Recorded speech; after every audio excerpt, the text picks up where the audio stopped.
কাৰ ল'ৰা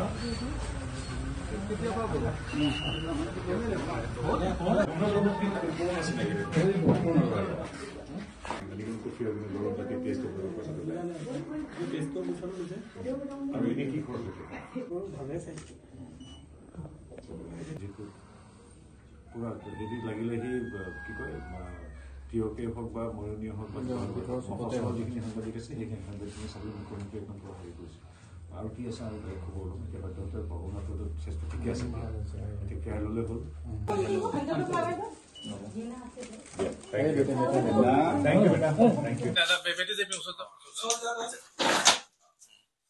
ডাঙৰ ছোৱালী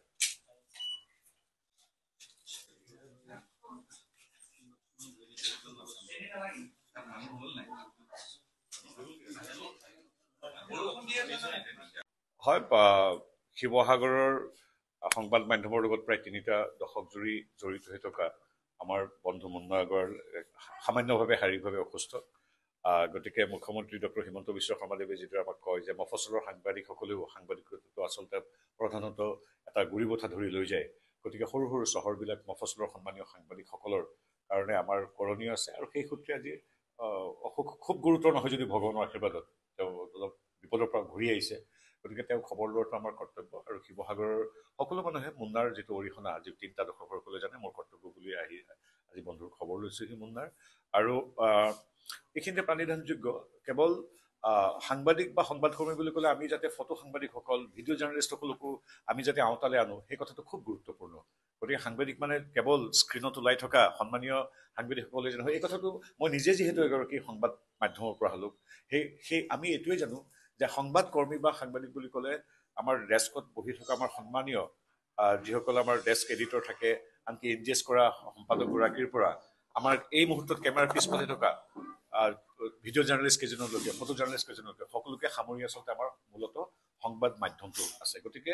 সন্মানীয় ভিডিঅ' জাৰ্নেলিষ্ট ফটো জাৰ্নেলিষ্ট ডেস্কত বহি থকাসকল আৰু সাধাৰণতে স্ক্ৰীণত যিসকল নোলায় তেওঁলোক সকলোকে সামৰি আমি আচলতে আগুৱাই যাব লাগিব তেতিয়াহে আমাৰ সংবাদ ক্ষেত্ৰখন আৰু শক্তিশালী হ'ব আৰু সেই কৰ্তব্য অনুযায়ী নিজে এগৰাকী আগৰ সাংবাদিক হিচাপে আজি মুন্নাৰ খবৰ লৈছোঁ ইয়াত খুব একো হেৰি কথা নাই কিন্তু আমি এইটোৱে ক'ব বিচাৰিছোঁ যে আমি হাতে হাত ধৰি আগুৱাব লাগিব এইখিনি কথা তেওঁক মই কালি আপোনালোকৰ সংবাদ মাধ্যমত কৈছোঁ তেখেত হ'ল আমাৰ অসমৰ কংগ্ৰেছৰ ছুপাৰ প্ৰেছিডেণ্ট ভূপেন বৰাৰ ফটোখন পাছপৰ্ট চাইজৰ যায় তেওঁখন ফুল আপোনাৰ পূৰ্ণাৱয়ব যায় গতিকে তেওঁতো গোটেই বিগত ১.৫-২ বছৰ তেওঁৱেই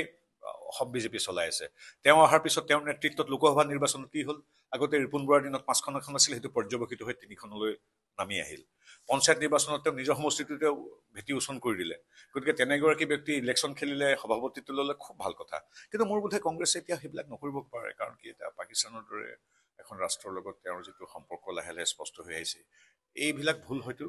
কংগ্ৰেছৰ দৰে এটা পুৰণি দলে নকৰিব পাৰে কিন্তু যি নহওক আমাৰ ক'বলগীয়া নাই আইন আছে প্ৰমাণ আছে ছেপ্টেম্বৰলৈ আমাৰ অপেক্ষা আছে কিন্তু তেওঁ ক'ৰবাত তেওঁ হওক ৰাকিবুদ্দিন আহমেদ হওক ৰকিবুল হুছেইন হওক প্ৰদ্যুৎ বৰদলৈ ৰিপুণ বৰা কংগ্ৰেছৰ যিয়ে সভাপতি হওক নতুনত্ব তাত একো নাই একেই কথা একেই বতৰা একেই নিৰ্দিষ্ট শ্ৰেণীক তোষামোদ একেই কাজিয়া পেচাল গতিকে তেওঁলোকৰ একো নতুনত্ব নাই আৰু যাৰ কথা ইতিমধ্যে আমি পাতি আছোঁ তেখেতটো ইতিমধ্যে ছুপাৰ প্ৰেছিডেণ্ট গতিকে তেওঁ ক'ৰবাত ইলেকশ্যন খেলে সভাপতি হয় আমাৰ কৰিবলগীয়া নাই আমাৰ চিন্তা এতিয়া কেনেকৈ অৰুণোদয় আঁচনি সকলো মানুহলৈ পহুচাই দিব পাৰোঁ বিশ্ব ঐতিহ্য ক্ষেত্ৰ চৰাইদেউখন আৰু কেনেকৈ সুশোভিত কৰিব পাৰি ৰংঘৰ প্ৰকল্প কিমান ত্বৰান্বিত কৰিব পাৰি আমাৰ বটদ্ৰৱা প্ৰকল্পটো আৰু কেনেকৈ অত্যাধুনিক কৰি তুলিব পাৰি ছেটেলাইট যিটো প্ৰক্ষেপ কৰা হ'ব অসমৰ পৰা সেইটোৰ পৰা অসমীয়া ধ্ৰুপদী ভাষাৰ আৰু কেনেকৈ বিকশিত কৰিব পাৰি লাচিত চিলাৰাই পৰা গুৰুজনালৈকে ভূপেন হাজৰিকাৰ পৰা ভীম বৰদলৈকে সকলো মনীষীসকলৰ জীৱনচৰ্যা আদৰ্শ দৰ্শন কেনেকৈ বিশ্বজনীন কৰিব পাৰে আমি আছোঁ সেইবিলাক চিন্তাত এতিয়া আৰু তিয়কত কংগ্ৰেছৰ কোন উঠিব সভাপতি কোন হ'ব এইবিলাক বিষয়ে চিন্তা কৰিবলৈ আমাৰ একেবাৰে সময় নাই আমি আছোঁ বিকাশৰ বাবে আৰু ব্যক্তিগতভাৱে মই এতিয়া সদ্যহতে দলে দায়িত্ব দিছে মুখ্যমন্ত্ৰীয়ে দায়িত্ব দিছে যোৰহাট লোকসভাত সেইকাৰণে দেখে প্ৰতি সপ্তাহতে মই থাকোঁ প্ৰতি সপ্তাহতে মই যোৰহাট লোকসভালৈ আহোঁ আৰু ইয়াৰ যিজন সাংসদ তেখেতক ইয়াত দৰবত দিবলৈ বিচাৰি পোৱা নাযায় কৰ্তন হোৱাটো সকলোৱে বিচাৰিছিল আনকি কংগ্ৰেছৰ কিছু যিসকল অলপ দূৰলৈকে চিন্তা কৰে তেনেধৰণৰ সংবেদনশীল সদস্যসকলেও আনকি ভাবিছিল হয় তেখেতৰ নামটো এতিয়া পাকিস্তানৰ সৈতে জড়িত হৈ পৰিছে বহুত তথ্য ওলাই পৰিছে গতিকে পাকিস্তানৰ সৈতে ইমান আদৰ মৰম চেনেহ থকা ব্যক্তি এজনকে পাকিস্তানৰ ঘটি থকা তেওঁলোকৰ দ্বাৰা ঘটা খটাই থকা কাৰ্যবিলাকৰ বিষয়ে ক'বলৈ যোৱাটো কিবা মিলা নাই আৰু সেইকাৰণে যেতিয়াই জয়ৰাম ৰমেশ কংগ্ৰেছৰ শীৰ্ষ নেতৃত্বই চাৰিগৰাকী কংগ্ৰেছ সাংসদৰ নাম দিছিল আমাৰ সন্মানীয় মুখ্যমন্ত্ৰী মহোদয় তাৎক্ষণিকভাৱে প্ৰতিক্ৰিয়া ব্যক্ত কৰিছিল যে যিজনে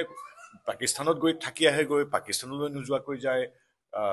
গতিকে সেইগৰাকী ব্যক্তিক আকৌ এনেধৰণৰ কথা ক'বৰ কাৰণে পাকিস্তানৰ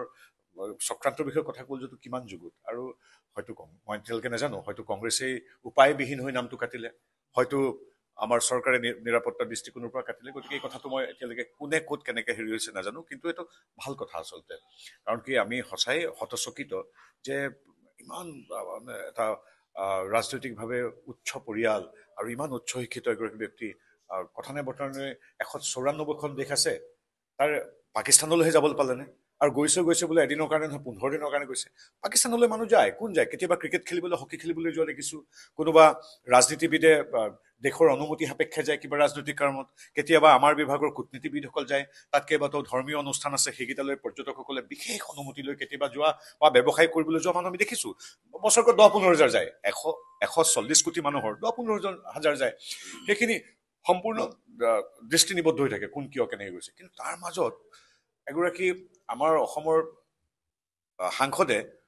ইমান দেশ বাদ দি পাকিস্তান পালেগৈ আৰু 15 দিন কি কৰিছে এই কথাটো সকলোৱে আনকি কংগ্ৰেছৰ মানুহেও চিন্তা কৰিছে এইটো ৰাজনীতিৰ ক্ষেত্ৰৰ পৰা বাহিৰৰ প্ৰশ্ন এইটো দেশৰ কথা আছে ইয়াত ৰাজনীতিৰ কথা নাই আমাৰ দেশখনৰ প্ৰতি কোন কিমান দায়বদ্ধ সেই কথাটোৰ কথা আছে এতিয়া আমাৰ নতুন দিল্লীতে 100তকৈ অধিক দূতাবাস আছে গৌৰৱ গগৈয়ে বহুত ল'ৰা ছোৱালীক কিবা ট্ৰেইনিং দিবলৈ কিবা আলোচনা চক্ৰ কৰিবলৈ গৈছিল বেলেগ দেশ নাপালে ইংলেণ্ড আমেৰিকা কানাডা আমাৰ চুবুৰীয়া ভূটান ম্যানমাৰ থাইলেণ্ড মালয়েছিয়া ইণ্ডোনেছিয়াৰ পৰা আদি কৰি কিমান শতাধিক দেশৰ দূতাবাস আছে ল'ৰা ছোৱালীবিলাকক স্পেচিয়েল ট্ৰেইনিং দিবলৈ তেওঁ বেলেগ দূতাবাস নাপালে পাকিস্তান যে পালেগৈ অকল গৈ গতিকে এই কথাবিলাক লাহে লাহে স্পষ্ট হৈ উঠিছে কিন্তু মই মুখ্যমন্ত্ৰী মহোদয়ে সদায় তথ্যভিত্তিক প্ৰমাণ সিদ্ধ কথা কয় গতিকে মোৰ মনত অলপ বেয়াও লাগিছে মই কেতিয়াও আশা কৰা নাছিলোঁ মই এতিয়াও ভাবি আছোঁ যে নহওকচোন কথাটো গৌৰৱ গগৈৰ নিচিনা এগৰাকী উঠি অহা নতুন প্ৰজন্মৰ সুবক্তাৰ ৰাজনীতিক তেওঁ ভুল হ'ব পাৰে বিভিন্ন ক্ষেত্ৰত কিন্তু কিয়নো তেওঁ পাকিস্তানৰ লগতে সম্পৰ্কটো স্থাপিত হওক আমি কিন্তু কথাটো সঁচা হ'বলৈ গৈ থকা যেন অনুমান হৈছে ছেপ্টেম্বৰত ইয়াৰ চিত্ৰ স্পষ্ট হ'ব কাৰণ মুখ্যমন্ত্ৰী মহোদয়ে সদায় তথ্য সমৃদ্ধ কথা কয়